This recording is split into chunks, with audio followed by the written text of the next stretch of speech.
हनुमान जी को अतुलित बल धामा की संज्ञा भी दी जाती है।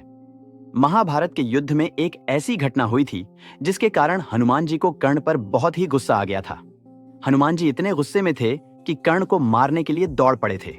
आइए जानते हैं महाभारत की उस घटना के बारे में। महाभारत की असंख्य कहानियों से आज भी कुछ न कुछ सीखने को मिलता है। जैसे महाभारत के युद्ध में रणभूमि पर कुछ ऐसे योद्धा भी थे जो बहुत ही बलशाली थे, लेकिन उन्होंने शस्त्र नहीं उठाए।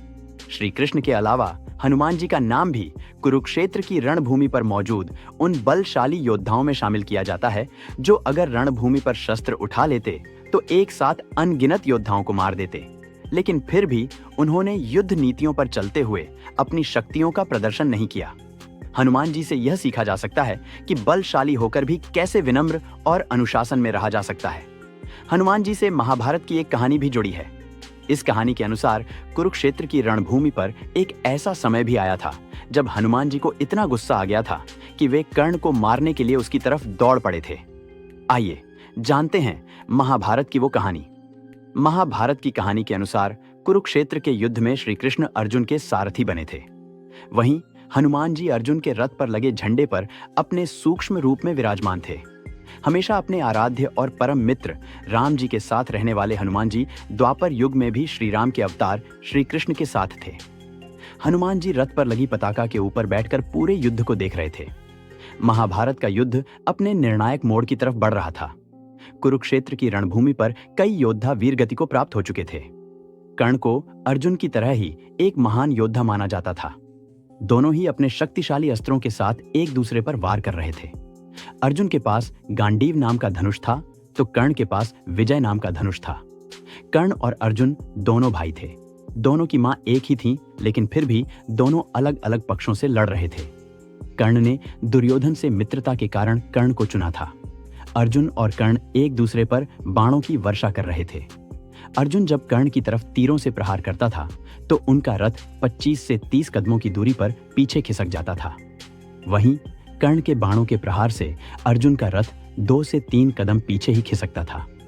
अर्जुन का रथ जब जब पीछे खिसकता था तो श्री कृष्ण के चेहरे पर मुस्कान आ जाती थी और वे कर्ण की प्रशंसा करने लगते थे। यह देखकर अर्जुन से रहा नहीं गया और उसने कर्ण की प्रशंसा करने का कारण पूछा। अर्जुन के पूछने पर श्री कृष्ण ने मुस्कुराते हुए कहा, हे पार्थ, मैं तुम्हारा सारथी हूं। इस रथ के ध्वज पर स्वयं हनुमान जी विराजमान हैं। पहियों पर शेषनाग यानी हमारे बड़े भाई बलराम जी हैं। तुम इतने बड़े धनुधारी हो, लेकिन ये सब शक्तियां होने के बाद भी अगर कर्ण अपने प्रहार से तुम्हारे रथ को 2 से 3 कदम पीछे हटाने में भी सफल हो जाता है तो सोचो कि कर्ण कितना बलवान होगा। श्री कृष्ण की यह बात सुनकर अर्जुन को कर्ण जैसे योद्धा की शक्तियों का ज्ञान हुआ। कर्ण बहुत शक्तिशाली थे, लेकिन युद्ध नीतियों को तोड़ने का उन्हें अधिकार नहीं था। कर्ण ने जब देखा कि अर्जुन पर लगातार प्रहार करके भी वे अर्जुन का कुछ नहीं बिगाड़ पा रहे हैं तो उन्होंने गुस्से में कई तीर एक साथ चलाने शुरू कर दिए। तीरों की संख्या इतनी ज्यादा थी कि इनमें से कुछ तीर श्री कृष्ण को लगने लगे। कर्ण का एक तीर जैसे ही श्री कृष्ण की छाती पर जाकर उनके सुरक्षा कवच से टकराया तो यह देखकर हनुमान जी को गुस्सा आ गया। हनुमान जी रथ पर लगे ध्वज से नीचे कूदे और लघु रूप से अपने वास्तविक रूप में आ गए। हनुमान जी को क्रोध में देखकर कर्ण ने धनुष को रथ पर रखा और क्षमा याचना करते हुए हाथ जोड़ लिए। श्री कृष्ण ने जब हनुमान जी को इतने क्रोध में देखा तो उन्होंने हनुमान जी को अपनी तरफ देखने के लिए कहा, जिससे कि उनका क्रोध नियंत्रित हो जाए। हनुमान जी ने श्री कृष्ण की बात मानकर उनकी तरफ देखा।